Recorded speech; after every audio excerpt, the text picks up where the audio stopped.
The following program was produced by an independent community producer. The opinions expressed do not necessarily reflect those of the ECAT staff or board of directors.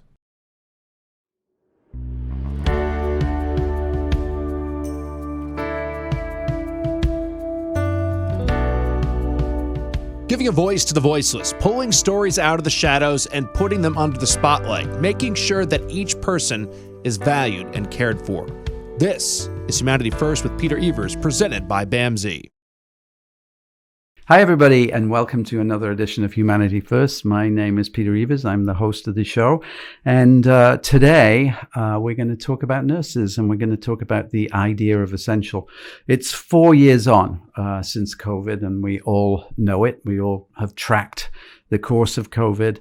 And casting our minds back, we think about how quickly the word essential was applied to many workforces, those people who kept the stores open, those people who were in the hospitals, the nurses, and the direct care professionals who were coming to work every day. It was blatantly obvious to everybody that this country runs on essential people who turn out every day, not CEOs, not executive directors, but people who provide the care and the services. We cannot exist as a country without that, and we can't exist without it today, even though it isn't in the cold light of a healthcare epidemic or pandemic. We still manage that. And the question I suppose I have for everybody today is: have we lived up to the promises that we made to our essential workforce who brought us through the worst healthcare crisis in 100 years? Have we stepped up with rates that allow people to work only one job instead of 2 or 3 in order to pay the rent or to put food on the table? Have we put aside the resources that we need to reward the people who kept this country running? I don't think so. I would say no. It is still really, really hard to come into this profession and have a family and buy a house, especially given what has happened over the last 4 years with house prices. We have a long way to go. I think we probably score a C- in terms of keeping up with the promises that we made to the people that brought us through the pandemic. And we should be having that conversation, especially as we approach Nurses Week coming up May 6th, which is, a time when we celebrate nurses, part of our essential staff, who just do amazing work every day, day in, day out. And we'll have a couple of guests from BAMSI, our VP of Nursing, Christiana Odunze, and Sephora Auguste, who is our Senior Director of Healthcare Services, who are going to talk a bit about their own personal journey into nursing and some of the things that they think are right, and some of those things maybe are not so right about our system. We'll be right back. Hi, I'm Jamie. I'm an essential worker here at BAMSI, and I'm a nurse. Nurses are essential here at BAMSI because as nurses, we really have the opportunity to make an impact. We have very small ratios, so we have the opportunity to really learn everything about the person served and be able to give the best care. It really serves such a great purpose for me as being a nurse, and really why I came into nursing. Learn more about nursing opportunities at bamsijobs.org. Giving a voice to the voiceless, pulling stories out of the shadows and putting them under the spotlight, making sure that each person is valued and cared for. This is Humanity First with Peter Evers, presented by BAMSI. Welcome back, everybody, to Humanity First. My name is Peter Evers, and as promised in the first half of the show, we have 2 very special guests today, and it is no coincidence whatsoever that it is Nurses Week coming up on May the 6th through the 12th, I think. And our 2 guests Christiana has certainly been on the show before, probably 3 or 4 times, I think. Christiana Odunze, who is our VP of Nursing. Hi, Christiana. Thank you so much for coming back. Thank you, Peter, for having me. And we have a new guest today, Sephora Auguste, who is our Senior Director of Healthcare Services. Sephora, welcome. Thank you, Peter, for having me. I believe this is your 4th month, is that right? Correct, yes. I'm right at my 4 months. So you're fully oriented and you know everything about BAMSI.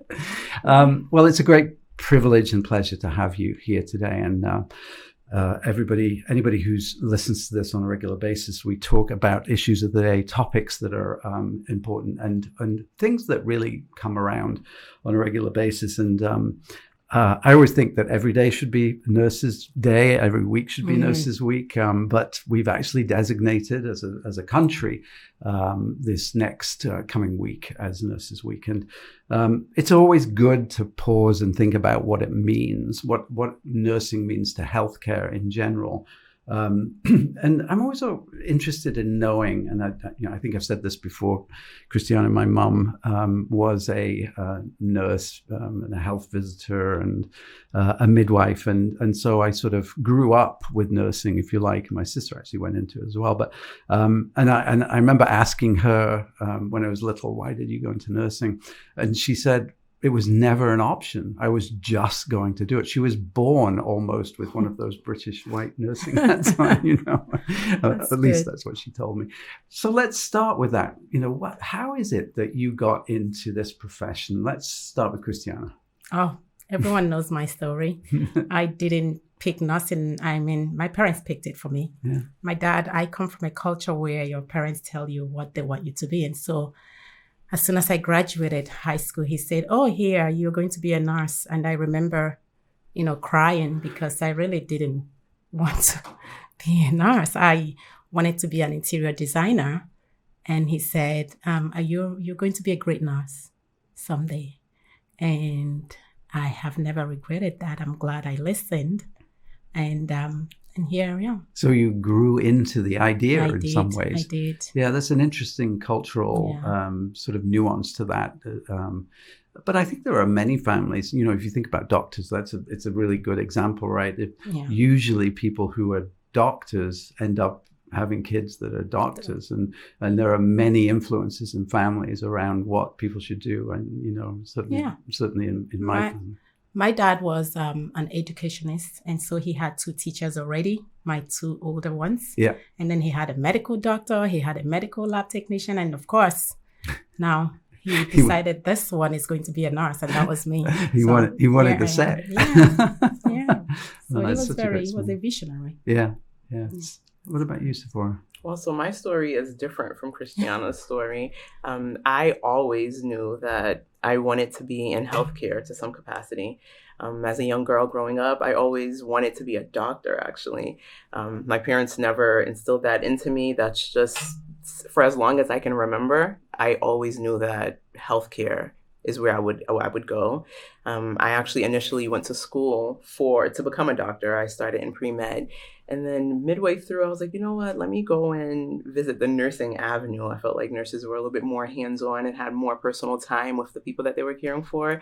And I did that, and I never looked back again. I am so happy with my decision. And, I feel like I'm exactly where I always wanted to be. Yeah, well, we're exactly where we want to be as well.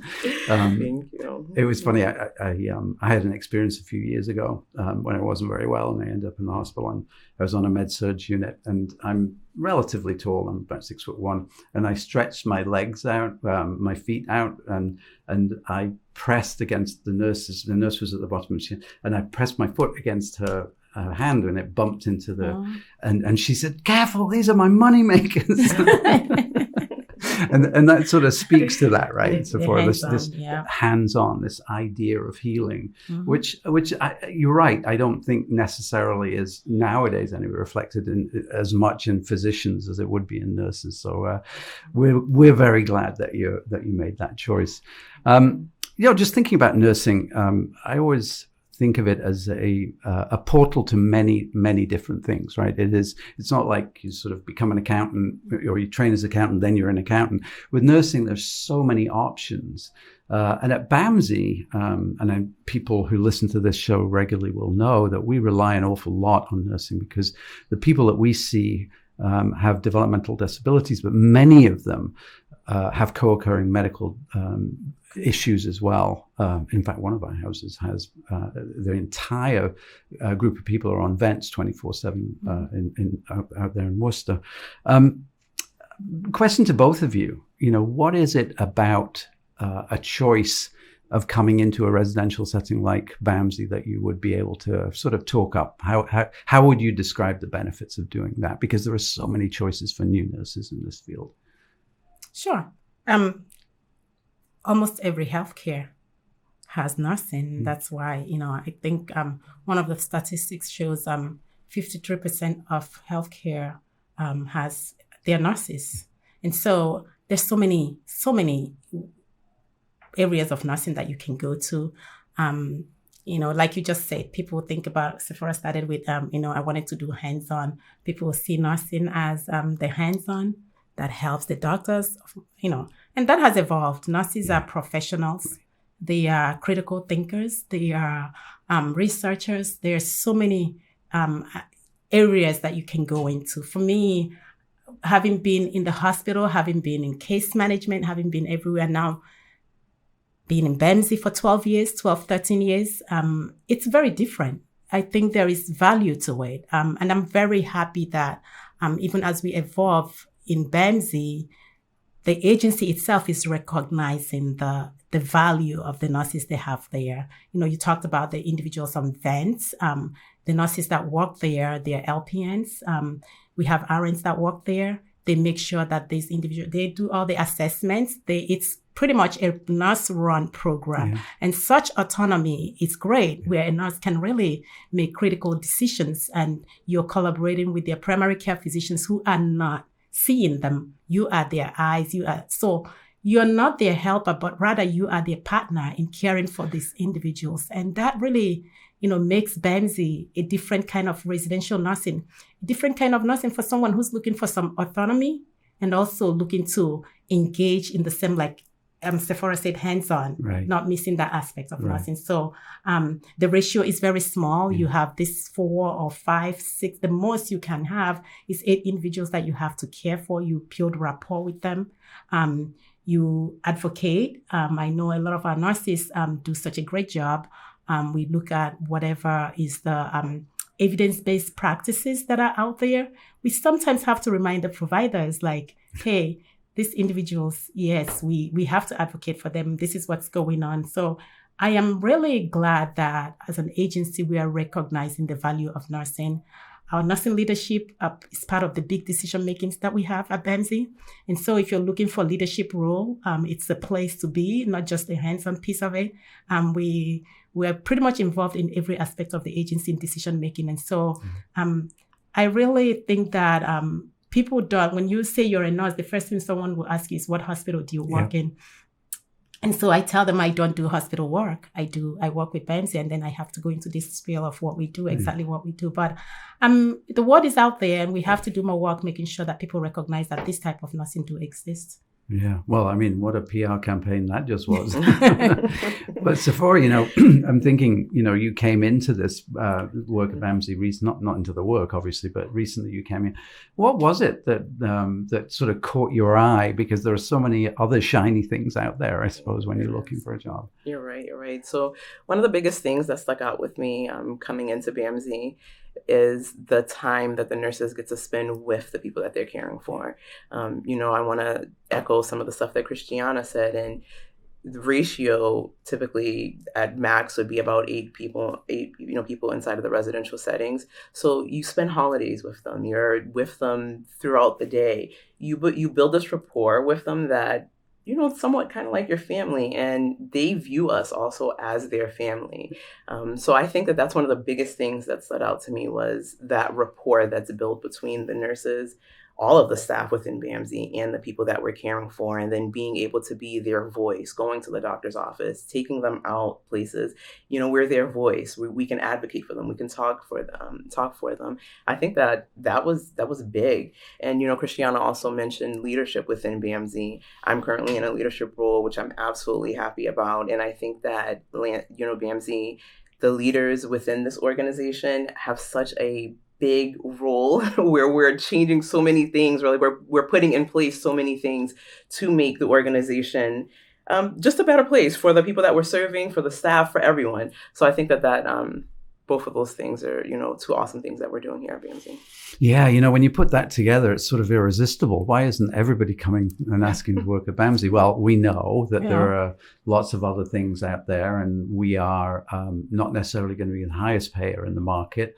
But what you're talking about, as I was trying to sum that up in my head, I thought, well, okay, autonomy, potential for leadership, the idea of getting to know people. You know, I was just probably one of 10 people that my nurse who I kicked their pants probably met that day and would have another 10 tomorrow. This is about learning about people, about knowing their families, but also engaging in evidence-based practices, which is what keep the nurses' juices running, right? This idea of, look, I'm involved in the best cutting-edge care, and that care is so intense in so many of our homes.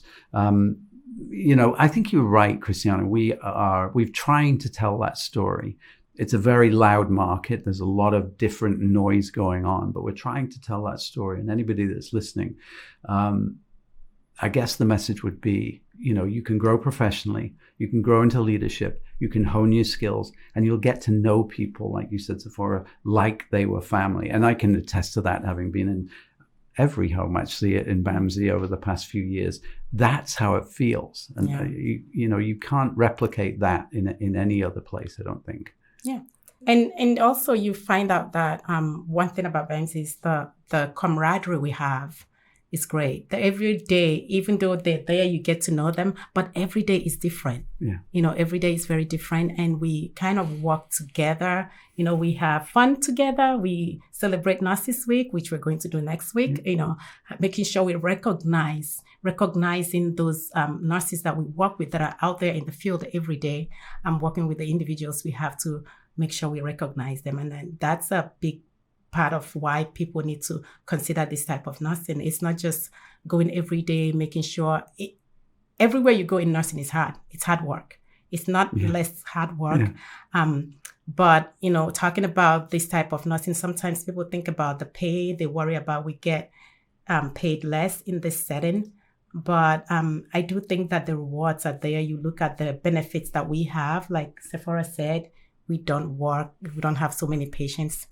We only have the 8 we have, and we see them every day. And so you have to figure out what is more important to you as a nurse. And it does change. Your passion for nursing may change from working in a fast-paced environment to something slower. So as you move around and you see that passion is waning in this aspect of nursing, it might be something you might consider to look around and see a different type of nursing that you want to do, so, like I did. Yeah. So it could be that this is your passion. You come in newly qualified and you want to do it. It could be that you come to it later. Mm-hmm. And that is true. I was down at Shore Road last year or the year before, and there was one particular nurse who had worked in an ED for years and years and years. And she said, I wish I discovered this years ago, because this was the pace that she was looking to. This time, yeah. So, you know, as we sort of wrap up, because as usual, our time just seems to scoot by. But when we think about the healthcare system, when we think about, and I will say, you know, living in Massachusetts, we're really fortunate. I've had the experience of working in other states that are not as well funded or not as human service oriented. But there are still things that we can do in our healthcare system overall to improve healthcare. I have some really strong opinions about that, which I've voiced before. Nobody wants to hear that. But, you know, it's just, I think it's an interesting question for people who are living this every day in healthcare, who are the engine room of healthcare. What do you think? What are your impressions about things that we can do to improve the healthcare system? Do you want to take that one, Sephora? Sure, I can take that. So I think one of the things that we can do to help improve the healthcare system, you know, we all spoke about it briefly during this interview, is the nursing pay.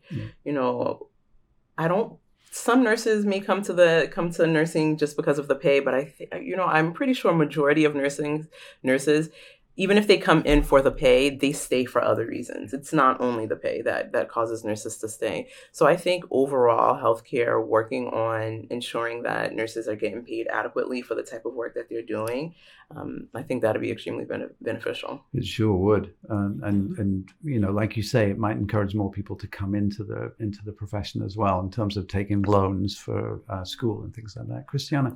I also think that in addition to the pay, you know, she's right. Putting your money where your mouth is great. I do think that empowering people to make decisions is really crucial. They are the ones that are out in the field. And that's why every time I look at even the policy makers, I think about, is there a nurse running for this? And so I look up for that. And I think that having these people who have experienced this make decisions instead of other people who are just like on the side hearing about it, would be very helpful.